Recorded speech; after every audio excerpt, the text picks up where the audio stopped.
Hello friends, എല്ലാവർക്കും പുതിയൊരു വീഡിയോയിലേക്ക് സ്വാഗതം. റിഫയുടെ മരണം നമ്മളൊക്കെ വളരെയധികം വിഷമത്തോട് കൂടെ കേട്ട ഒരു വാർത്തയായിരുന്നു. ഒന്നാമത് വളരെ ചെറിയ പ്രായത്തിലുള്ള ഒരു പെൺകുട്ടി, ആ പെൺകുട്ടി ആത്മഹത്യ ചെയ്യുന്നു. വളരെ ദുരൂഹ സാഹചര്യത്തിലാണ് ആ കുട്ടി മരിക്കുന്നത്. ആ കുട്ടിയുടെ ഭർത്താവായ മേനാസ് പറയുന്നത് ഈ പെൺകുട്ടി ആത്മഹത്യ ചെയ്തതാണ് എന്നാണ്. എന്നാൽ ഈ പെൺകുട്ടിയുടെ മാതാപിതാക്കൾ ഇന്നും വിശ്വസിക്കുന്നത് അതൊരു കൊലപാതകമായിരുന്നു എന്നുള്ള രീതിയിൽ തന്നെയാണ്. അത് ഒരുപാട് ഇപ്പൊ 2-3 വർഷങ്ങളായി ഇത് കഴിഞ്ഞിട്ട് വെച്ചാലും ഇടയ്ക്ക് ഒക്കെ ഇത് വീണ്ടും വീണ്ടും പൊങ്ങി വരാറുണ്ട്. ഈ റിഫയുടെ മരണം, ഈ റിഫ മരിച്ച് കുറച്ചു കഴിഞ്ഞപ്പോൾ തന്നെ റിഫയുടെ ഭർത്താവായ മേനാസ് വേറൊരു വിവാഹം കഴിച്ചു. ആ പെൺകുട്ടിയുടെ പേരാണ് സഫ. അപ്പോൾ ഈ അടുത്ത ദിവസം സഫ വാർത്തകളിലൊക്കെ നിറഞ്ഞിരുന്നു. ആ സമയത്ത് ഒരു വീഡിയോ ചെയ്യാം എന്ന് വിചാരിച്ചിരുന്നു. കാരണം അതൊരു, നമ്മൾ പറയില്ലേ, ആരാ എന്തൊക്കെയാണെന്നൊന്നും നമുക്ക് തിരിച്ചറിയാത്ത വിധത്തിലുള്ള കുറെ കഥാപാത്രങ്ങളുള്ള ഒരു സിനിമ പോലെ, നമ്മളെ പ്രിയദർശന്റെ ഒക്കെ ഒരു സിനിമ പോലെ കുറെ ക്യാരക്ടറുള്ള, നമുക്ക് ചിലരൊക്കെ തമ്മിലുള്ള ബന്ധം പോലും തിരിച്ചറിയില്ല. അങ്ങനത്തെ ഒരു സംഭവമായിരുന്നു ഈ സഫയുടെ വന്നിട്ടുണ്ടായിരുന്നത്.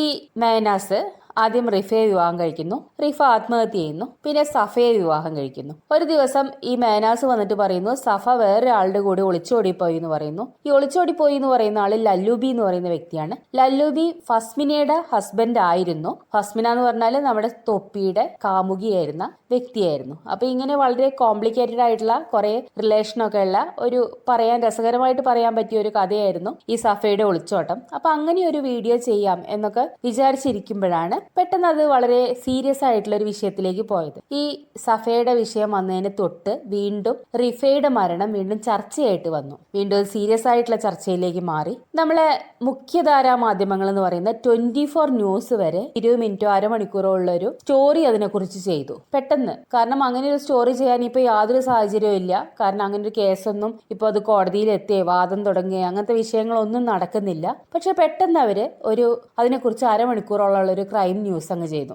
നമുക്ക് വളരെ അത്ഭുതമായിട്ട് തോന്നും. യാതൊരു പ്രകോപനവും ഇല്ലാതെ തേഞ്ഞു മാഞ്ഞു പോയൊരു കേസ് എന്ന് പറയാം. കാരണം അതിന്റെ ഒരു വ്യക്തമായിട്ടുള്ള ഒരു അന്വേഷണം പോലും നടക്കാത്തൊരു കേസ് പെട്ടെന്ന് വീണ്ടും പൊന്തി വരുന്നു. അപ്പോ ഇന്ന സമയത്ത് തന്നെ ഇപ്പൊ ഈ റിഫയുടെ കേസ് വന്ന സമയത്ത് അത് ഒരുപാട് അതിന്റെ പിന്നാലെ പോയിട്ടുള്ള, ഈ കേസിന്റെ സത്യാവസ്ഥ എന്താണ് തെളിയിക്കണം എന്ന് ആഗ്രഹിച്ച ആ കേസിന്റെ പുറകെ നടന്നിട്ടുള്ള ഒരു യൂട്യൂബറാണ് ഖാദർ കരിപ്പൊടി എന്ന് പറയുന്ന വ്യക്തി. അപ്പൊ ഈ സഫയുടെ വിഷയമൊക്കെ വന്ന സമയത്ത് ഖാദർ കരിപ്പൊടി വീണ്ടും റിഫയുടെ കേസിനെ കുറിച്ചുള്ള വാർത്തകൾ ചെയ്യാൻ തുടങ്ങിയിരുന്നു. പലരുമായിട്ട് ഇന്റർവ്യൂ ചെയ്തു. വീണ്ടും ഈ റിഫയുടെ അമ്മയും അച്ഛനും ഒക്കെ ആയിട്ടുള്ള ഇന്റർവ്യൂകൾ ചെയ്യുന്നു. ഖാദർ കരിപ്പൊടി തന്നെ പലർക്കും ഇന്റർവ്യൂ കൊടുക്കുന്നു. ഇതിന്റെ സത്യാവസ്ഥ ഇതല്ല, ഈ പറയുന്ന പോലെ ആത്മഹത്യയല്ല എന്നൊക്കെ വെളിപ്പെടുത്തിക്കൊണ്ട് കുറെ ഇന്റർവ്യൂ ഒക്കെ കൊടുക്കുന്നുണ്ട്. അപ്പൊ ഇത് കുറച്ച് സജീവമായിട്ട് നിൽക്കുന്ന ഒരു സമയമാണ്. ഈ സമയത്ത് ഒരു പുതിയ ചാനൽ എന്ന് പറയാൻ പറ്റില്ല, പഴയ ചാനൽ തന്നെയാണ്, കുറച്ച് കാലങ്ങളൊക്കെ ആയിട്ടുള്ള ചാനലാണ്. പക്ഷെ അവരങ്ങനെ ക്രൈം ന്യൂസ് ഒന്നും ചെയ്യുന്ന ചാനലല്ല. അധികം സബ്സ്ക്രൈബർ ഒന്നും ഇല്ലാത്ത വളരെ ചെറിയൊരു ചാനലാണ്. പേര് കേരള ഓൺലൈൻ മീഡിയ 74 എന്നാണ് ആ ചാനലിന്റെ പേര്.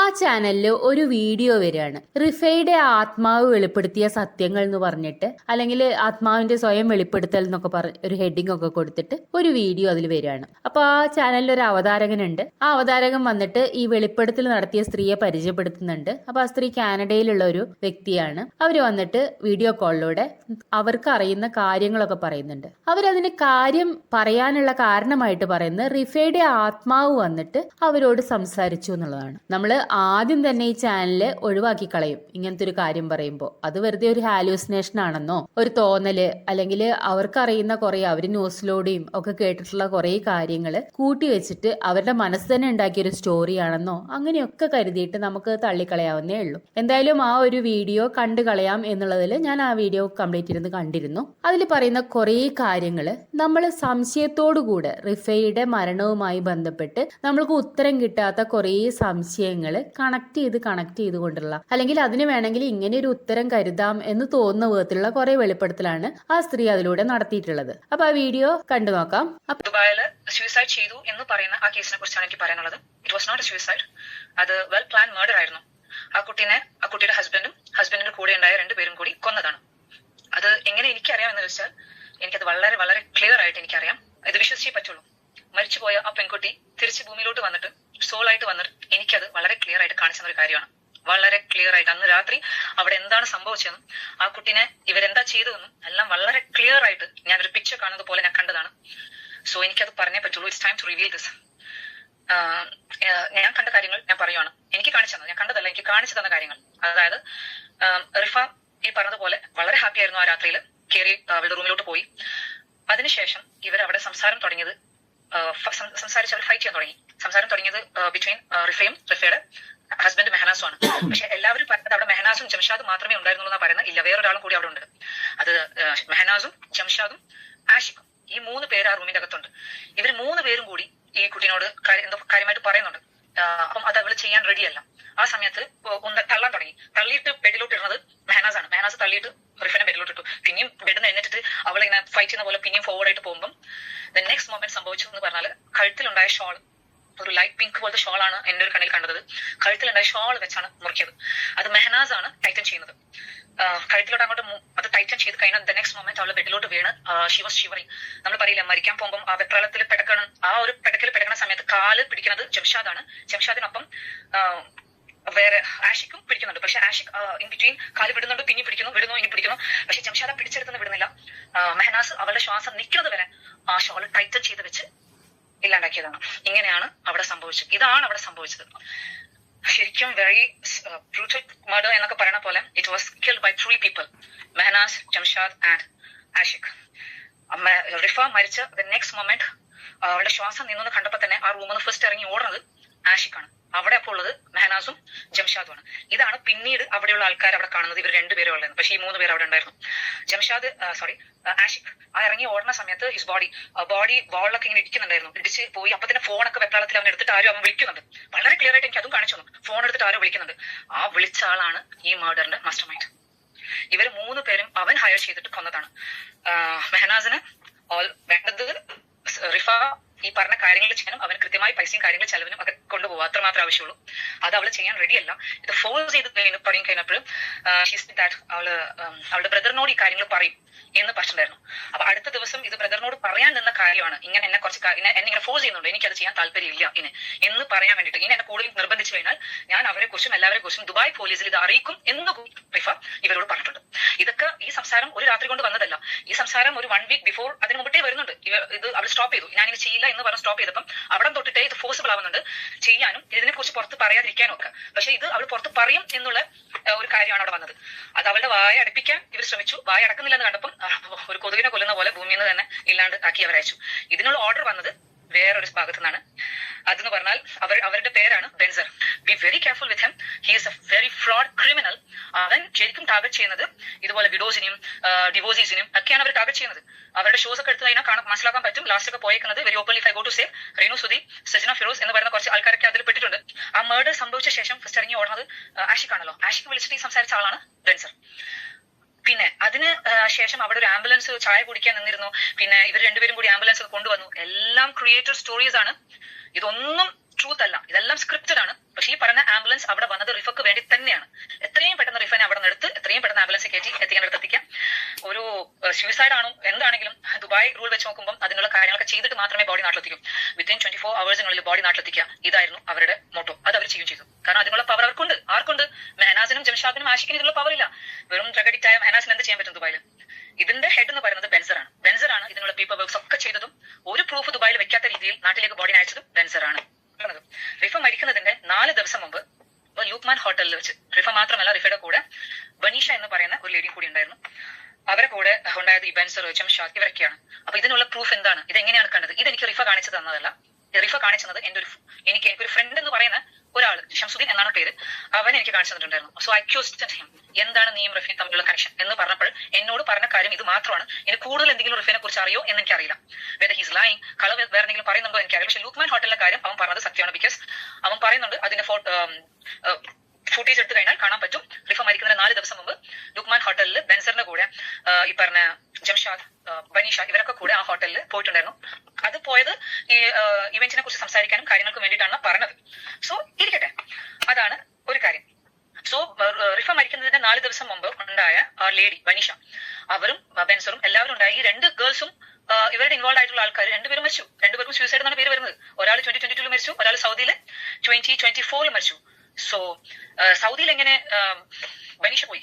ബനീഷയ്ക്ക് റിഫയെ കുറിച്ച് എല്ലാം അറിയായിരുന്നു. അത് ബെൻസറിന് നന്നായിട്ട് അറിയാം. That is a reason Rifa മരിച്ചു കഴിഞ്ഞപ്പോൾ തന്നെ ബനീഷയെ ദുബായിന്ന് സൗദിയിലോട്ട് മാറ്റി. ഇപ്പം അടുത്ത് കേൾക്കുന്നത് ബനീഷ ഇസ് സൂയിസൈഡ് ഫ്രം സൗദി. അപ്പൊ ഈ ഗേൾസ് ഒക്കെ സൂയിസൈഡ് എന്ന് പറയുന്നത് സൂയിസൈഡ് തന്നെയാണോ? ബനീഷനെയും കൊന്നതാവണം എന്ന്. കാരണം റിഫനെ കൊന്നതാണെന്നുള്ളത് പ്രൂഫ് റിഫ തന്നെ വന്ന് കാണിച്ചു. വനീഷിന്റെ സോൾ എന്റെ അടുത്ത് വന്നിട്ടില്ല. സോ എനിക്ക് വനീഷിനെ കുറിച്ച് എനിക്ക് അറിയില്ല. അതുകൊണ്ടാണ് ഞാൻ എല്ലാ ഗേൾസിനോടും പറയുവാണ്, ഏതൊക്കെ ഗേൾസ് ഇപ്പം അവന്റെ ഇവന്റിലും ട്രാപ്പിലൊക്കെ പെടാൻ പോകുന്നു, ബി അവേ ഫ്രം ഹിം. അവൻ he's A fraud, he's A criminal, brown criminal. അവൻ നിങ്ങളെ ഇങ്ങനെ സ്മഗ്ലിംഗ് പർപ്പസിന് യൂസ് ചെയ്യും ബിഗിനിങ്ങിൽ, പിന്നെ ട്രാപ്ഡ് ആക്കും, പിന്നെ അതിൽ നിന്ന് മാറാൻ പറ്റാത്ത രീതിയിൽ ആയത് സൂസൈഡ് എന്ന് പറഞ്ഞിട്ട് കൊല്ലും. ഇതാണ് ചെയ്തുകൊണ്ടിരിക്കുന്നത്. ഇതുവരെ ഇതിന് മുമ്പും ചിലപ്പോൾ ചില പെൺകുട്ടികൾ മരിച്ചിട്ടുണ്ടാവാം ഇവന്റെ ട്രാപ്പിൽ പറ്റിയിട്ട്. ആരുടെയും പുറത്ത് വന്നിട്ടില്ല. റിഫയുടെതാണ് ഇപ്പൊ പുറത്ത് വരാൻ പോകുന്നത്. അപ്പം റിഫയ്ക്ക് ഒരു നിർബന്ധം ഉണ്ടായിരുന്നു മരിക്കുന്ന മുമ്പിട്ട്, ബെൻസറിനെ പുറത്തോട്ട് കൊണ്ടുവരണം, ലോകത്ത് കാണിക്കണം, ദുബായ് പോലീസിനടുത്ത് പറയണം കാര്യം, ഇവൻ ഇങ്ങനെ ഒരു കാര്യം ചെയ്യുന്നുണ്ട്, ഇങ്ങനെ പെൺകുട്ടികളെ ട്രാപ്പിലാക്കി ഇങ്ങനെ നിർബന്ധിക്കുന്നുണ്ട് എന്ന് റിഫക്ക് ദുബായ് പോലീസിനെ അറിയിക്കണം എന്നുള്ളൊരു കാര്യം ഉണ്ടായിരുന്നു. ഇതാണ് അവിടെ സംഭവിച്ചത്. ഈ ഒരു റീസണിലാണ് റിഫനെ ഭൂമിയിൽ വിട്ട് ഇല്ലാണ്ടാക്കിയത്. അതില്ലാണ്ടാക്കിയത് അവരുടെ സ്വന്തം ഭർത്താവ് മെഹനാസും ജംഷാദും ആഷിഖുമാണ്. ഇതാണ് സത്യം. ഇതാണ് അവിടെ രാത്രി സംഭവിച്ചത്. അപ്പൊ ഇത്രയും കാര്യങ്ങളാണ് ആ വീഡിയോയിലൂടെ പ്രധാനമായിട്ട്, അതൊരു വലിയ വീഡിയോ ആണ്, അതിൽ പ്രധാന ഭാഗങ്ങളാണ് പറയുന്നത്. അപ്പൊ ഇത്തരം കാര്യങ്ങളൊക്കെയാണ് അതിൽ പറഞ്ഞത്. റിഫയുടെ മരണവുമായിട്ട് നമുക്കുള്ള കുറെ സംശയത്തിന്റെ ഭാഗമായിട്ടുള്ള കാര്യങ്ങൾ. റിഫ കൊല്ലപ്പെട്ടു എന്ന് പറയുന്ന ദിവസം അവിടെ മെഹനാസ്, പിന്നെ മെഹനാസിന്റെ ഫ്രണ്ട് ആയിട്ടുള്ള ജംഷാദ്, ഇവർ രണ്ടുപേരും റിഫയുടെ കൂടെ ആ റൂമിൽ തന്നെ താമസിച്ചിരുന്നതാണ്. ജംഷാദ് ഇവരുടെ ഫ്രണ്ടാണ്. അപ്പൊ ഇവരെല്ലാരും കൂടെ ആ റൂമിൽ ഇരുന്നിട്ട് ഉണ്ടായ സംഭവങ്ങളാണ് പറയുന്നത്. റിഫ അവിടെ കുറെ ഇവർ തമ്മിൽ വഴക്കുണ്ടാവുന്നു. മെഹനാസ് റിഫയുടെ കഴുത്തിൽ ഷോള് മുറുക്കിയിട്ട് കൊല്ലുന്നു എന്നുള്ള രീതിയിലാണ് റിഫയുടെ ആത്മാവ് പറഞ്ഞു എന്ന് ഈ സ്ത്രീ പറയുന്നത്. അപ്പൊ അതിനുവേണ്ടി ജംഷാദ് ഈ റിഫയുടെ കാല് പിടിച്ച് വെച്ചിട്ടുണ്ട്, കൊല്ലാൻ സൗകര്യം ഒരുക്കി കൊടുക്കാൻ വേണ്ടി വെച്ചിട്ടുണ്ട്. പിന്നെ നമ്മൾ ഇതുവരെ ഈ കഥയിൽ കേൾക്കാതെ ഒരു മൂന്നാമത്തെ ഒരു വ്യക്തി അവിടെ ഉണ്ടായിരുന്നു എന്ന് ഈ സ്ത്രീ പറയുന്നുണ്ട്. ആ വ്യക്തിയാണ് ആഷിഖ് എന്ന് പറയുന്നത്. നമ്മൾ മെഹനാസിന്റെ എത്രയോ ഇന്റർവ്യൂകളിലൊക്കെ കണ്ടിട്ടുണ്ട്. അവിടെ മൂന്നാമതൊരു വ്യക്തിയുടെ സാന്നിധ്യം ഉണ്ടായിരുന്നു ഇല്ലായിരുന്നു എന്നുള്ള രീതിയിൽ രണ്ടു തരത്തിലും മെഹനാസ് സംസാരിക്കുന്നുണ്ട്. മെഹനാസിന്റെ എന്തോ ഒരു അവിടെ ഉണ്ടായിരുന്ന അപായ ഷോപ്പിൽ ഉണ്ടായിരുന്ന ഒരു പയ്യൻ, അല്ലെങ്കിൽ അതൊരു കൊറിയർ സർവീസിൽ എന്തോ കൂടെ നിന്നിരുന്ന പയ്യൻ, ആ പയ്യന് ഇവരുടെ കൂടെ എന്തോ ഫുഡ് കഴിക്കാൻ താഴുണ്ടായിരുന്നു, പിന്നെ അവര് മേലേക്ക് വന്നിട്ടില്ല എന്നുള്ള രീതിയിലാണ് മെഹനാസ് സംസാരിക്കുന്നത്. റിഫ മരിച്ചപ്പോ ഇവൻ മേലെ വന്ന് ഇത് കണ്ടോ, മരിച്ചു എന്നറിഞ്ഞ് ബഹളം വെച്ചപ്പോ ഇവ മേലെ വന്ന് കണ്ടോന്ന് അറിയില്ല എന്നൊക്കെയുള്ള രീതിയിൽ വളരെ അവ്യക്തമായിട്ടാണ് ഇങ്ങനെ ഒരു കാര്യത്തിനെ കുറിച്ച് മെഹനാസ് പല ഇന്റർവ്യൂവിലും സംസാരിക്കുന്നത് കണ്ടിട്ടുള്ളത്. എന്ന് വെച്ചാൽ അവിടെ മൂന്നാമതൊരു വ്യക്തി ഉണ്ടായിരുന്നു എന്ന് വേണമെങ്കിൽ കരുതാം. അപ്പൊ ഈ സ്ത്രീ പറയുന്നത് അത് ആഷിഖ് എന്ന് പറയുന്ന ഒരു വ്യക്തിയാണ്. ഈ ആഷിഖും ജംഷാദും കൂടിയാണ് റിഫയുടെ കാല് പിടിച്ചു കൊടുത്തത്. ആ ഷോൾ എടുത്തിട്ട്, ഒരു പിങ്ക് കളറുള്ള ഷോൾ എന്ന് പറയുന്നു, ഷോൾ എടുത്തിട്ട് മെഹനാസ് കഴുത്തിൽ കുരുക്കി ആണ് റിഫയെ കൊന്നത് എന്ന് പറയുന്നു. എന്നിട്ട് ഈ ആഷിഖ് ഇത് കഴിഞ്ഞ ഉടനെ അവിടുന്ന് ഇറങ്ങി ഓടി താഴെ പോയി. എന്നിട്ട് പോണ വഴിക്ക് ആഷിഖ് വേറെ ഒരു വ്യക്തിയെ ഫോൺ ചെയ്തു. അത് നമ്മൾ ഇതുവരെ ഈ റിഫയുടെ ഒരു സ്റ്റോറിയായിട്ട് ബന്ധപ്പെട്ട് കേൾക്കാത്തൊരു പേരാണ്. അദ്ദേഹത്തിന്റെ പേരാണ് ബെൻസർ എന്ന് പറയുന്നത്. അപ്പൊ ഈ ബെൻസർ ആരാണെന്ന് വ്യക്തമായിട്ട് ഈ സ്ത്രീ പറയുന്നുണ്ട്. ബെൻസർ എന്ന് പറയുന്നത് ദുബായിൽ വളരെ ഫേമസ് ആയിട്ടുള്ള ഒരു മലയാളിയാണ്. അവർ ഈ പ്രോഗ്രാമുകളൊക്കെ കോർഡിനേറ്റ് ചെയ്യുന്ന, എന്നുവെച്ചാൽ മലയാളികളൊക്കെ അവിടെ ചെന്നിട്ട് പ്രോഗ്രാമുകളൊക്കെ നടത്താറുണ്ട്, ഷോകളൊക്കെ നടത്താറുണ്ട്, അതൊക്കെ കോർഡിനേറ്റ് ചെയ്യുന്ന ഒരാളാണ് എന്ന് പറയുന്നുണ്ട്. അവർ സ്മഗ്ലിങ്ങിന്റെ ഭാഗമായിട്ടുള്ള, മയക്കുമരുന്ന് കടത്തിന്റെ ഭാഗമായിട്ടുള്ള, സ്വർണ്ണക്കടത്തിന്റെ ഭാഗമായിട്ടുള്ള ഒരു വ്യക്തിയാണ് ഈ ബെൻസർ എന്ന് പറയുന്ന ആള് എന്നൊക്കെ പറയുന്നുണ്ട്. അപ്പൊ സ്വാഭാവികമായിട്ടും നമ്മൾ ഈ ബെൻസർ ആരാണെന്ന് നോക്കും. ബെൻസറിന് സെർച്ച് ചെയ്ത് കഴിഞ്ഞാൽ നമുക്ക് ഈ ബെൻസർ എന്ന് പറയുന്ന വ്യക്തിയെ വിശദമായിട്ട് കാണാവുന്നതേ ഉള്ളൂ. എന്തായാലും ഈ ബെൻസറാണ് ഇതിന്റെ എല്ലാം സൂത്രധാരൻ എന്നാണ് പറയുന്നത്. ബെൻസറിന്റെ നിർദ്ദേശപ്രകാരമാണ് ഇവർ റിഫയെ കൊന്നത് എന്നും പറയുന്നുണ്ട്. അപ്പൊ ബെൻസറിനെ വിളിച്ച് ആഷിഖ് അറിയിച്ചു, റിഫ കൊല്ലപ്പെട്ടു എന്ന് അറിയിച്ചു. അപ്പോ ഒരു ആംബുലൻസ് താഴെ കിടക്കുന്നുണ്ടായിരുന്നു. ഇത് നമ്മൾ അറിയുന്ന കഥയാണ്.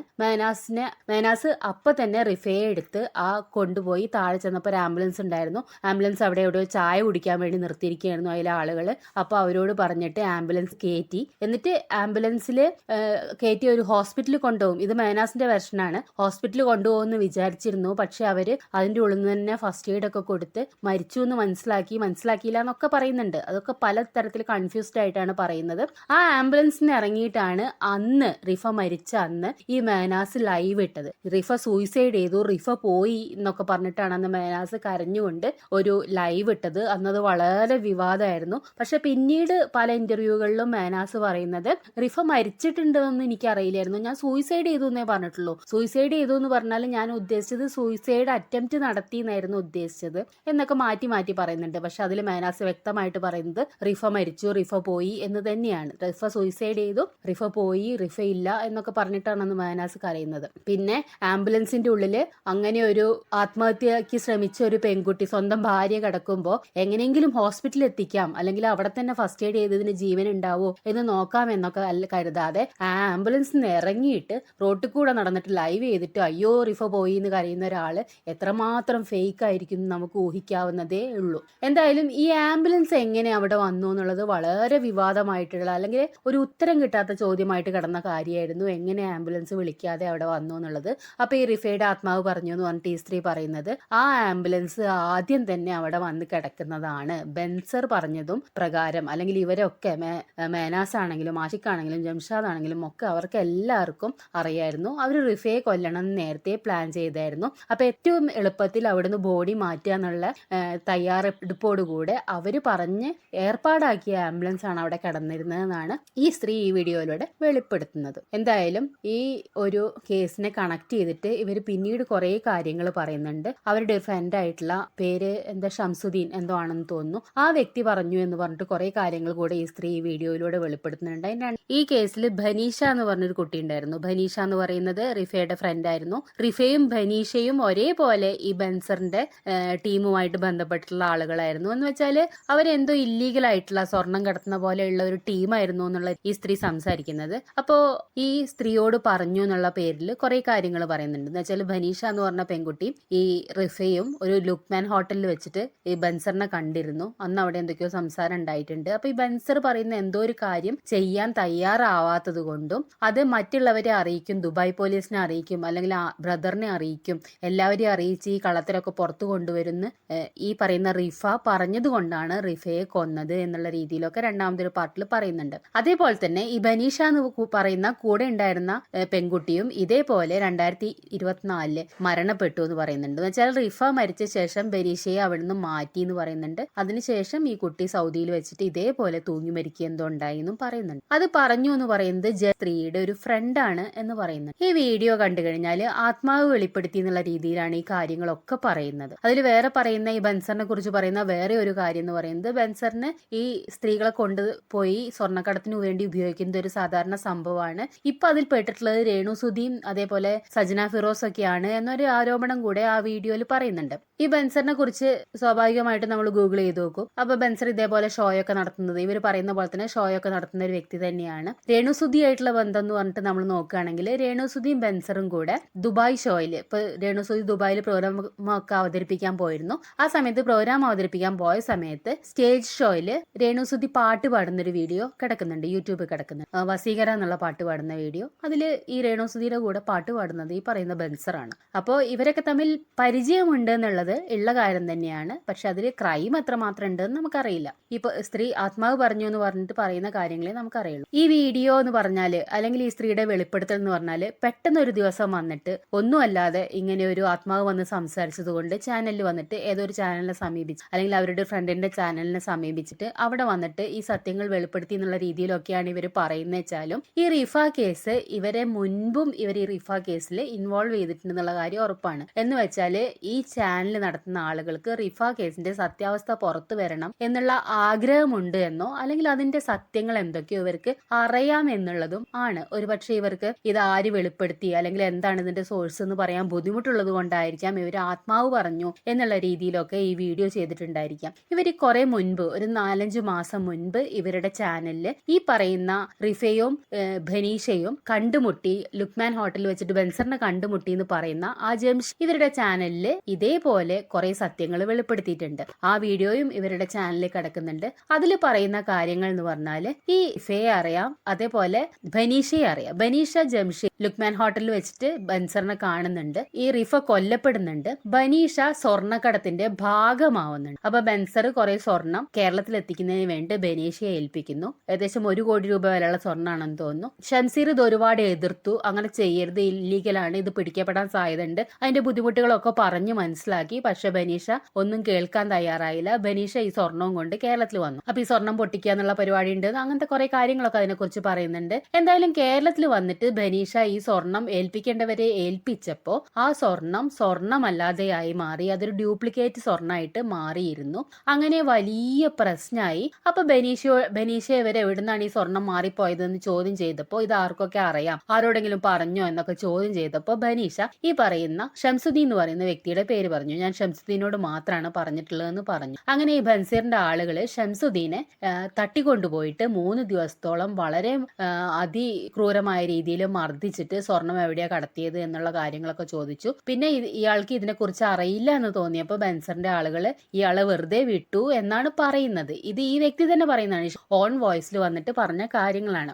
അദ്ദേഹത്തിന്റെ ഒരു വോയിസ് ക്ലിപ്പാണ് അത്. അപ്പൊ ഈ ബനീഷേനെ അവര് ദുബായിൽ നിൽക്കാൻ സമ്മതിച്ചില്ല, സൗദിയിലേക്ക് മാറ്റി. പിന്നെ 2024 സൗദിയിൽ വെച്ച് ബനീഷ തൂങ്ങി മരിച്ചു എന്ന് ആരോ പറഞ്ഞു എന്ന് വെച്ചാൽ ഈ വ്യക്തി കണ്ടിട്ടുണ്ടോ, ന്യൂസ് ഉണ്ടോ ഒന്നും അറിയില്ല, ആരോ പറഞ്ഞു എന്നാണ് ആ വോയിസ് ക്ലിപ്പിൽ പറയുന്നത്. നമ്മൾ സ്വാഭാവികമായിട്ടും ബനീഷയും സെർച്ച് ചെയ്യും. അപ്പൊ ബനീഷ എന്ന് പറഞ്ഞിട്ട് ഈ ടിക്ടോക്ക് ഒക്കെ ചെയ്യുന്നു, അഭിനയിക്കുന്നു, അങ്ങനെയുള്ള ഒരു വ്യക്തിയെ നമുക്ക് ഇപ്പോഴും ഇൻസ്റ്റയിൽ കാണാൻ സാധിക്കും. ആ വ്യക്തി മരിച്ചു എന്ന് തോന്നുന്നില്ല, കാരണം അവര് കഴിഞ്ഞ ദിവസം പോലും വീഡിയോ അപ്ഡേറ്റ് ചെയ്തിട്ടുണ്ട്, അവരുടെ കാര്യങ്ങൾ അപ്ഡേറ്റ് ചെയ്തിട്ടുണ്ട്. അപ്പൊ ആ വ്യക്തി മരിച്ചു എന്ന് നമുക്ക് തോന്നുന്നില്ല. അപ്പൊ അത് മാത്രമേ ഇതിലൊരു പൊരുത്തക്കേടായിട്ട് നമുക്ക് തോന്നാവുന്നുള്ളൂ. പിന്നെ ഈ വീഡിയോ ഇപ്പൊ ഈ ആത്മാവ് സംസാരിച്ചു എന്ന് പറഞ്ഞിട്ട് ഇവരിട്ടിട്ടുള്ള വീഡിയോയുടെ അടിയിൽ ഈ പറയുന്ന ബെൻസർ വന്നിട്ട് കമന്റ് ചെയ്തിട്ടുണ്ട്, ഇത് ഞാനുമായിട്ട് എനിക്ക് യാതൊരു പരിചയമില്ലാത്ത ആളെ കുറിച്ചാണ് നിങ്ങൾ ഈ പറയുന്നത്, എനിക്ക് ഇതുമായിട്ട് യാതൊരു ബന്ധമില്ല, അതുകൊണ്ട് ഞാൻ നിങ്ങൾക്കെതിരെ നിയമപരമായി മുന്നോട്ട് പോകുന്നു പറഞ്ഞിട്ട് ബെൻസർ അതിന്റെ അടിയിൽ വന്നിട്ട് കമന്റ് ഇട്ടിട്ടുണ്ട്. അതേപോലെ ബെൻസറിനെ കുറിച്ച് വേറൊരു പെൺകുട്ടി വന്നിട്ട് ഈ വീഡിയോയുടെ അടിയിൽ കമന്റ് ഇട്ടിട്ടുണ്ട്, ബെൻസർ വളരെ മോശമായിട്ടുള്ള വ്യക്തിയാണ്,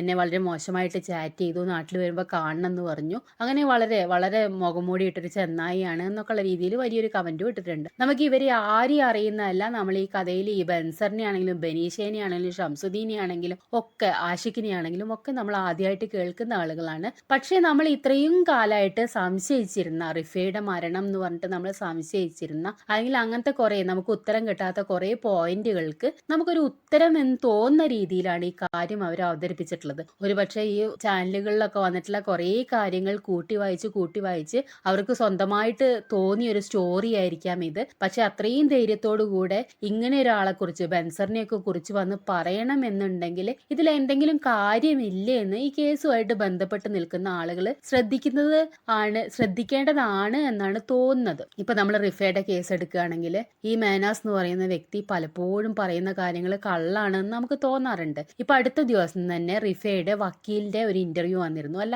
വക്കീലും റിഫയുടെ മാതാപിതാക്കളും ഒക്കെ കൂടെ ഖാദർ കരിപ്പൊടിയും ഒക്കെ കൂടെ ആയിട്ടുള്ള ഒരു ഇന്റർവ്യൂ പോലെ വന്നിരുന്നു. അതിൽ ഈ വക്കീല് പറയുന്നുണ്ട്, ഞാൻ റിഫ താമസിച്ച അല്ലെങ്കിൽ റിഫ മരിച്ച റൂമിൽ പിന്നീട് ഒരിക്കൽ പോവുണ്ടായി, അവിടെ ഫാനിൽ തൂങ്ങി മരിച്ചു എന്നാണ് മേനാസ് പറഞ്ഞിരുന്നത്. പക്ഷെ അവിടെ ഒരു ഫാനും ഇല്ല, അവിടെ ഒരു ഹുക്ക് പോലും ഇല്ല തൂങ്ങി മരിക്കാന്. അപ്പൊ എങ്ങനെയാണ് ഈ പെൺകുട്ടി തൂങ്ങി മരിച്ചതെന്ന് പറയുന്നുണ്ട്. പിന്നെ ഇതിൽ പറഞ്ഞ പ്രധാനപ്പെട്ട കള്ളം ഇതിന്റെ ഒരു സമയത്തിന്റെയാണ്, ഇന്ന സമയത്ത് സംഭവിച്ചു എന്നൊക്കെ ഉള്ള കള്ളം. അതിന് മുൻപുള്ള കുറെ CCTV വിഷ്വൽസ് ഒക്കെ നമ്മൾ കണ്ടിട്ടുള്ളത്, ഇതൊക്കെ എല്ലാവർക്കും അറിയുന്ന കാര്യങ്ങളാണ്, വീണ്ടും റിപ്പീറ്റ് ചെയ്ത് പറയേണ്ട കാര്യമില്ല. അപ്പൊ അതിലൊക്കെ മേനാസ് കുറെ കള്ളങ്ങൾ പറഞ്ഞിട്ടുണ്ടായിരുന്നു. പിന്നെ ഇതിൽ പറഞ്ഞ വലിയൊരു കള്ളം എന്ന് പറയുന്നത് ഈ പെൺകുട്ടിയെ അവിടുന്ന് മരിച്ചു, പിന്നെ പോസ്റ്റ്മോർട്ടം ചെയ്ത കഴിഞ്ഞ ശേഷമാണ് നാട്ടിലേക്ക് കൊണ്ടുവന്നത്. 24 മണിക്കൂറിന്റെ ഉള്ളിൽ നാട്ടിലെത്തി. അപ്പോൾ അത്രയും ധൃതി പിടിച്ചിട്ട് പോസ്റ്റ്മോർട്ടം ചെയ്തിട്ട് നാട്ടിലെത്തി എന്ന് പറയുന്നു. പിന്നെ നാട്ടിലെത്തി കഴിഞ്ഞിട്ട് ഇത് പെട്ടെന്ന് അടക്കണം, വെക്കാൻ പറ്റില്ല എന്ന് പറഞ്ഞിട്ടുണ്ടെന്ന് മേനാസ് നിർബന്ധം പിടിച്ചിട്ട് ഇവര് കൊണ്ടുവന്ന് എന്തോ 1/2 മണിക്കൂർ കഴിഞ്ഞപ്പോൾ തന്നെ ബോഡി മറവ് ചെയ്തു. എന്നിട്ട് പോസ്റ്റ്മോർട്ടം നടത്തിയതാണെന്ന് പറയുന്നു. അങ്ങനെ കുറെ ദിവസം കഴിഞ്ഞപ്പോൾ ഈ റിഫയുടെ ബ്രദർ പോസ്റ്റ്മോർട്ടം റിപ്പോർട്ട് കാണണം എന്ന് മേനാസിനോട് പറഞ്ഞു. അപ്പൊ അവര് കുറെ എക്സ്ക്യൂസ് ഒക്കെ പറഞ്ഞു, വന്നില്ല, കിട്ടിയില്ല എന്നൊക്കെ പറഞ്ഞു. അവസാനം നിർബന്ധം പിടിച്ചപ്പോൾ അവിടുന്ന് എന്തോ കിട്ടിയ പേപ്പർ, കുറച്ച് ഫുള്ള് പേപ്പർ ഒന്നുമില്ല, കുറച്ച് പേപ്പർ ഇവര് ബ്രദറിനെ ഏൽപ്പിച്ചു. അപ്പൊ അതൊരു പ്രാഥമിക പരിശോധനാ റിപ്പോർട്ട് മാത്രമാണ്. എന്ന് വെച്ചാൽ ബോഡി കണ്ടിട്ട് ആ ഹോസ്പിറ്റൽ അധികൃതർ ആ ബോഡി കണ്ടിട്ട് പ്രഥമ ദൃഷ്ടിയ പുറത്തൊക്കെ നോക്കിയിട്ട് മുറിവുണ്ടോ ചതവുണ്ടോ എന്നൊക്കെ നോക്കിയിട്ട് നമ്മൾ ഈ മാസ്റ്റർ എഴുതില്ലേ, അതേപോലെയുള്ളൊരു പ്രഥമ ദൃഷ്ടിയ ഉള്ളൊരു റിപ്പോർട്ട് മാത്രം, പ്രാഥമിക റിപ്പോർട്ട് മാത്രമാണത്. ആ ബോഡി പോസ്റ്റ്മോർട്ടം ചെയ്തിട്ടില്ല എന്നുള്ളതാണ് മനസ്സിലായത്. അപ്പൊ അത് വളരെ വിവാദമായി. അങ്ങനെ ഇവർ ഈ ബോഡി വീണ്ടും പോസ്റ്റ്മോർട്ടം ചെയ്യണമെന്ന് താല്പര്യപ്പെട്ട് കേസ് കൊടുത്തു. അങ്ങനെ വീണ്ടും റിഫയുടെ ബോഡി പോസ്റ്റ്മോർട്ടം ചെയ്യാണ് ചെയ്തത്. അപ്പൊ പോസ്റ്റ്മോർട്ടം ചെയ്തപ്പോൾ പിന്നീടും അത് ആത്മഹത്യ തന്നെയാണ് അല്ലെങ്കിൽ തൂങ്ങിമരണമാണ് എന്നൊക്കെയുള്ള രീതിയിൽ, അത് പിന്നെ പോസ്റ്റ്മോർട്ടം ചെയ്യുന്നത് കുറെ ദിവസം കഴിഞ്ഞിട്ടാണ്. അപ്പൊ വളരെ വീതിയുള്ളൊരു പാട് മാത്രം കഴുത്തിലുണ്ട്, അപ്പൊ അത് തൂങ്ങിമരണത്തിന്റെ ലക്ഷണമാണെന്നൊക്കെയുള്ള രീതിയിൽ അതൊരു ആത്മഹത്യയായിട്ട് തന്നെയാണ് പിന്നീടും പോസ്റ്റ്മോർട്ടം റിപ്പോർട്ട് വന്നത്. അപ്പൊ അവിടുന്ന് ഈ ബോഡി എംബാം ചെയ്ത് മാത്രമാണ് കൊണ്ടുവന്നത്. പക്ഷെ മെഹനു പിന്നീടുള്ള ഇന്റർവ്യൂകളിലും മെഹനു സഫയുടെ കൂടെ വന്നിട്ട് ചെയ്ത ഇന്റർവ്യൂകളിലും ഒക്കെ പറയുന്നത് അവിടുന്ന് പോസ്റ്റ്മോർട്ടം ചെയ്തു എന്ന് വെച്ചാൽ ആ ബോഡി രണ്ടാമതെടുത്ത് യഥാർത്ഥത്തിൽ പോസ്റ്റ്മോർട്ടം ചെയ്തു ആദ്യമായിട്ട്. എന്നിട്ട് പോലും മെഹനു ഈ കള്ളം ആവർത്തിച്ചുകൊണ്ടിരിക്കുകയാണ് പോസ്റ്റ്മോർട്ടം ചെയ്തു എന്ന്. പിന്നെ മെഹനുവിന്റെ ഫ്രണ്ട് തന്നെ ഈ പോസ്റ്റ്മോർട്ടം ചെയ്തു എന്ന് പറഞ്ഞിട്ട് അന്ന് പുലർച്ചെ തന്നെ, ഈ റിഫ മരിച്ച അന്ന് പുലർച്ചെ തന്നെ പോസ്റ്റ്മോർട്ടം പോസ്റ്റ്മോർട്ടം ചെയ്ത് കിട്ടി, ആത്മഹത്യ തന്നെ എന്നൊക്കെ പറഞ്ഞിട്ട് എന്തോ ഒരു ധൃതിയുള്ള പോലെ ഒരു പോസ്റ്റ് ഇടുക ഒക്കെ ചെയ്തിരുന്നു. എന്തായാലും ഇതൊരു ആത്മഹത്യയാണോ കൊലപാതകമാണോ എന്നൊക്കെ സംശയം തോന്നുന്ന വിധത്തിലാണ് പലപ്പോഴും മേനാസിന്റെ പ്രവർത്തനം ഉണ്ടായിരുന്നത്. പിന്നെ നമുക്കറിയാം, പൊതുവെ ഒരു വിദേശ രാജ്യത്ത് വെച്ച് ഒരു വ്യക്തി മരിച്ചാല്, അതും ഒരു ദുരൂഹ സാഹചര്യത്തിൽ മരിച്ചു കഴിഞ്ഞാല് അവർ അത്രയും ഒരു അതെന്തായാലും അവരൊന്ന് ശ്രദ്ധിച്ച് പോസ്റ്റ്മോർട്ടം ചെയ്ത് അല്ലെങ്കിൽ അതിന് വേണ്ട അന്വേഷണങ്ങൾ നടത്തി ആ ബോഡി വിട്ട് കിട്ടി നാട്ടിൽ വരാൻ ഒരുപാട് സമയം എടുക്കും എന്നുള്ള കാര്യം നമുക്ക് ആലോചിച്ച് അറിയാവുന്നതേ ഉള്ളൂ. നമ്മൾക്കിപ്പോൾ വിദേശ രാജ്യങ്ങളിലെ നിയമങ്ങൾ കൃത്യമായിട്ട് അറിയില്ലെങ്കിലും നമ്മൾ എത്രയോ കേസുകളിൽ അത് കണ്ടിട്ടുണ്ട്. ഇപ്പൊ നമുക്ക് യൂട്യൂബിൽ തന്നെ നിഷാസ് ഡ്രീംസ് എന്ന് പറഞ്ഞൊരു ചാനലുണ്ട്. അവരുടെ മകള് അവർ താമസിച്ച ഫ്ലാറ്റിന്റെ ജനലിലൂടെ താഴെ വീണ് മരിക്കണ്ടായി. അപ്പൊ ആ ജനല് എന്ന് പറഞ്ഞാൽ ഗ്രില്ലൊന്നും ഇല്ലാത്ത തുറന്ന ജനലുകൾ ദുബായിലൊക്കെ താമസിക്കുന്ന ആളുകൾക്ക് അറിയുന്നുണ്ടായിരിക്കും. ഇങ്ങനെ വെറുതെ ഓപ്പൺ ചെയ്താൽ ഗ്രില്ലോ യാതൊന്നും ഇല്ലാതെ ഒരു മനുഷ്യന് സാധാരണ പോലെ പുറത്തേക്ക് ചാടാൻ പറ്റുന്ന വിധത്തിലുള്ള ജനലുകൾ ഒരുപാട് അവിടെ ഉണ്ട്. അങ്ങനെ ഒരു ജനലിലൂടെ ആ കുട്ടി താഴെ വീണിട്ട് മരിച്ചു. അതന്ന് ആത്മഹത്യ എന്നൊക്കെ പറഞ്ഞ് ന്യൂസ് ഉണ്ടായിരുന്നെങ്കിലും ആ കുട്ടി സ്ഥിരമായിട്ട് ആ ജനലിന്റെ അടുത്ത് നിന്നിട്ട് സെൽഫി എടുക്കാറുണ്ട്. അപ്പോൾ ചിലപ്പോൾ കാൽ തെറ്റി വീണതായിരിക്കാം എന്ന് അവരുടെ വീട്ടുകാരൊക്കെ പറയുന്നുണ്ട്. ഇത് ഒറ്റ മകളായിരുന്നു, നിഷ സ്ട്രീംസ് നിങ്ങൾക്ക് അറിയുന്നുണ്ടായിരിക്കും. അപ്പൊ നിഷയുടെ മോള്, ആ കുട്ടി ഡ്രസ്സ് മാറാൻ വേണ്ടിയിട്ട് റൂമിന്റെ ഉള്ളിലേക്ക് പോയി, പുറത്തു പോകാൻ വേണ്ടി ഡ്രസ്സ് മാറാൻ വേണ്ടി റൂമിന്റെ ഉള്ളിലേക്ക് പോയി. അതുകൊണ്ട് വാതില് വെറുതെ അടച്ചിട്ടുണ്ടായിരുന്നു. അങ്ങനെ ഒരു 10-15 മിനിറ്റ് അമ്മയും അച്ഛനൊക്കെ ഡ്രസ്സ് മാറിയിട്ട് ഇരിക്കുകയായിരുന്നു. എന്നിട്ട് മോളൊരു 10-15 മിനിറ്റ് ആയിട്ട് കാണാനില്ലാതെ ആയപ്പോൾ അവർ ചെന്നിട്ട് വാതില് തുറന്നു നോക്കി. അപ്പൊ ആ കുട്ടീനെ അവിടെ കാണുന്നില്ല. അവർ പെട്ടെന്ന് ഞെട്ടിപ്പോയി, കുട്ടി എവിടെയെന്ന് അവർ അടുത്ത റൂമിൽ വന്ന് നോക്കി. അപ്പൊ അവിടെയും കുട്ടിയില്ല. അവര് വീണ്ടും ഈ റൂമിൽ ചെന്ന് നോക്കിയപ്പോൾ ജനൽ തുറന്നു കിടക്കുന്നുണ്ടായിരുന്നു. അപ്പൊ അവർക്ക് പെട്ടെന്ന് അപകടം മണത്തു. അവര് ഹസ്ബൻഡും വൈഫും പിന്നെ അവരുടെ അമ്മയും ഉണ്ടായിരുന്നു. അവരെല്ലാരും കൂടെ ഓടി താഴെ ചെന്നപ്പോഴേക്കും, അപ്പൊ എപ്പോ വീണു എന്നൊന്നും നമുക്ക് പറയാൻ പറ്റില്ല. കാരണം ഒരു 15 മിനിറ്റ് അവർ ആ കുട്ടി ഡ്രസ്സ് മാറുന്നു വെയിറ്റ് ചെയ്ത് കാത്തു നിന്നിട്ടുണ്ട്. അവര് താഴെ ചെന്നപ്പോഴേക്കും 10ാമത്തെ നിലയിലാണ് അവർ താമസിക്കുന്നത്. ലിഫ്റ്റ് ഒക്കെ കയറി അവർ താഴെ ചെന്ന് നോക്കിയപ്പോഴേക്കും അവിടെ പോലീസ് എത്തിയിട്ടുണ്ട്, ദുബായ് പോലീസ് എത്തിയിട്ടുണ്ട്. എന്ന് വെച്ചാൽ ആ കുട്ടി മുറ്റത്ത് വീണ് കിടക്കുന്ന കണ്ടിട്ട് ആരോ പോലീസിൽ ഇൻഫോം ചെയ്തു. അവര് പോലീസ് അപ്ലൈക്കും വന്നിട്ട് ആ സ്പോട്ടൊക്കെ ബ്ലോക്ക് ചെയ്തു. ഇവർക്ക് ആ കുട്ടിയെ അവിടെ നിന്നും തൊടാൻ പോലും സമ്മതിക്കുന്നില്ല. അവർക്കൊന്നും ഹോസ്പിറ്റലിൽ എത്തിക്കാൻ പറ്റുന്നില്ല. അവിടുത്തെ നിയമം എന്ന് പറഞ്ഞാല് പിന്നീട് എല്ലാ കാര്യങ്ങളും പോലീസ് ചെയ്യുന്നു എന്നുള്ളതാണ്. എന്നിട്ട് അവർ അതിൽ ഒരുപാട് വിഷമിക്കുന്നുണ്ട്. കാരണം ഹോസ്പിറ്റലിൽ കൊണ്ടുപോയിരുന്നെങ്കിൽ രക്ഷപ്പെടുമായിരുന്നോ എന്നൊക്കെ നമ്മൾ എപ്പോഴും ആലോചിക്കില്ലേ. അങ്ങനെയൊക്കെ അവർ ഒരുപാട് വിഷമിക്കുന്ന അവരുടെ വീഡിയോസിലൊക്കെ ഞാൻ കണ്ടിട്ടുണ്ട്. എന്തായാലും അവർക്ക് പിന്നീട് ആ കുട്ടിയെ കാണാൻ പോലും പറ്റുന്നില്ല എന്നുള്ളതാണ്. ദുബായ് പോലീസ് അവരെ കൊണ്ടുപോകുന്നു, ഹോസ്പിറ്റലിൽ കൊണ്ടുപോകുന്നു, മരണം സ്ഥിരീകരിക്കുന്നു. അതിനൊക്കെ കുറേ ടൈം എടുക്കുന്നുണ്ട്. ആ കുട്ടി കുറേ നേരം അവിടെ കിടന്നിട്ടുണ്ട്. എന്നിട്ട് ഹോസ്പിറ്റലിൽ എത്തിയിട്ട് പിന്നെ അവർ 2 ദിവസം കഴിഞ്ഞിട്ടാണ് ആ കുട്ടീനെ മോർച്ചറിയിൽ വെച്ചിട്ട് കാണുന്നത്. കാണാൻ സമ്മതിക്കില്ല. അവരതിന്റെ നിയമങ്ങളും വശങ്ങളും അതിന്റെ അന്വേഷണവും ഒക്കെ കഴിഞ്ഞിട്ട് കാണാമെന്നുള്ള രീതിയിൽ അവരന്ന് മാതാപിതാക്കളെ ചോദ്യം ചെയ്യുക പോലും ചെയ്തിട്ടുണ്ട്. അങ്ങനെ 2 ദിവസം കഴിഞ്ഞിട്ട് അവർ മോർച്ചറിയിൽ വെച്ചിട്ട് ഈ കുട്ടിയെ ജസ്റ്റ് ഒന്ന് കാണുന്നുണ്ട്. കരയാൻ പാടില്ല, അവിടുന്ന് സംസാരിക്കാൻ പാടില്ല, അങ്ങനെ കുറെ നിയമങ്ങൾ പറഞ്ഞിട്ട് ആ കുട്ടീനെ അവർ കാണുന്നു. പിന്നെ ആ ബോഡി പിന്നെയും അതിന്റെ അന്വേഷണവും ഒക്കെ കഴിഞ്ഞിട്ട് 4-5 ദിവസം കഴിഞ്ഞിട്ടാണ് അവർക്ക് വിട്ട് കിട്ടുന്നത് പോലും. എന്ന് വെച്ചാൽ ഈ കുട്ടി മരിച്ചിട്ട് ഒരാഴ്ചയോളം കഴിഞ്ഞിട്ടാണ് അവർക്ക് ആ ബോഡി വിട്ട് കിട്ടുന്നത് പോസ്റ്റ്മോർട്ടത്തിനൊക്കെ ശേഷം.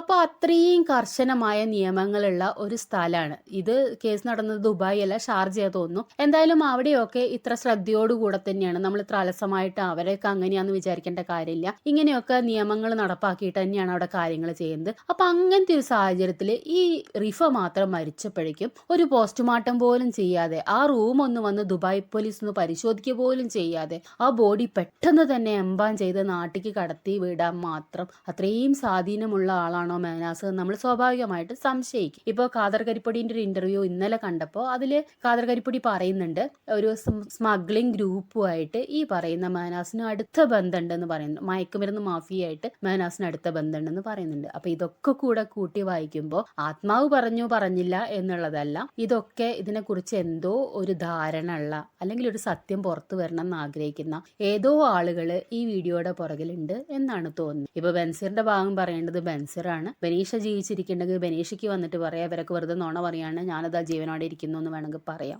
ആദ്യം വീഡിയോയിൽ വോയിസ് ഉള്ള ഈ ഷംസുദ്ദീന് വേണമെങ്കിൽ വന്നിട്ട് പറയാം എനിക്കിതൊന്നും അറിയ പോലില്ല, ഇവർ വെറുതെ എന്തോ പറയുകയാണെന്നൊക്കെ വേണമെങ്കിൽ പറയാം. അതൊന്നും ഇല്ലാതെ ഇത് മുന്നോട്ട് പോകുമ്പോൾ എന്തോ ഒരു സത്യം ഈ ഭൂമിയിൽ പുറത്തു വരാനുണ്ടെന്ന് മാത്രമേ നമുക്ക് തോന്നുള്ളൂ. നമ്മളിപ്പോ ഇങ്ങനെ ദുരൂഹ സാഹചര്യത്തിൽ മരിക്കുന്ന എല്ലാ കേസുകളിലും പിന്നീട് ഇതേപോലത്തെ ആ ഒരു കേസ് ഒരിക്കലും തേഞ്ഞു മാഞ്ഞു പോവില്ല എന്നുള്ളതാണ്. എന്ന് വെച്ചാൽ ഒരു മരണത്തിൽ നമുക്ക് സംശയമുണ്ട്, പക്ഷെ അതിന്റെ സത്യം ഒരിക്കലും വെളിപ്പെട്ടിട്ടില്ല വെച്ചാൽ ഇടയ്ക്കിടയ്ക്ക് ആ കേസ് പൊന്തി വരും. അത് ആത്മാവാണോ എന്താണോ എനർജിയാണോ ഒന്നും നമുക്ക് അറിയില്ല. എന്നാലും ആരോടോ ഒരു സത്യം ആ ഒരു മരണപ്പെട്ട വ്യക്തിക്ക് പറയാനുണ്ട് എന്ന് നമുക്ക് തോന്നുന്ന വിധത്തിൽ പല കേസുകളും നമ്മൾ കണ്ടിട്ടുണ്ട് വീണ്ടും വീണ്ടും പൊന്തി വരുന്നത്. ഇപ്പൊ നമ്മള് ബാലഭാസ്കറിന്റെ മരണമാണെങ്കിൽ അതിലൊരു ദുരൂഹത ഉണ്ട്. അതൊരിക്കലും ഒരു അടങ്ങി പോകുന്നില്ല, ഒരു തീരുമാനത്തിലെത്തുന്നില്ല. ഇടയ്ക്കിടയ്ക്ക് ആ കേസ് വീണ്ടും വീണ്ടും പൊന്തി വരും. അതേപോലെ തന്നെയാണ് ഈ റിഫയുടെ കേസ് എന്ന് വേണമെങ്കിൽ പറയാം. ഇപ്പൊ അതിനൊരു കാരണമായിട്ട് സഫയുടെ വിഷയം വരുന്നു. റിഫ അനുഭവിച്ച പോലെയുള്ള പീഡനങ്ങൾ മേനാസിന്റെ അടുത്ത് നിന്ന് സഫ അനുഭവിക്കുന്നു. സഫ ഇതിനു മുൻപ് പണ്ട് ഇന്റർവ്യൂവിൽ വന്നിട്ട് മേനാസ് പാവാണ്, റിഫയ്ക്ക് അവീതം ഉണ്ടായിരുന്നു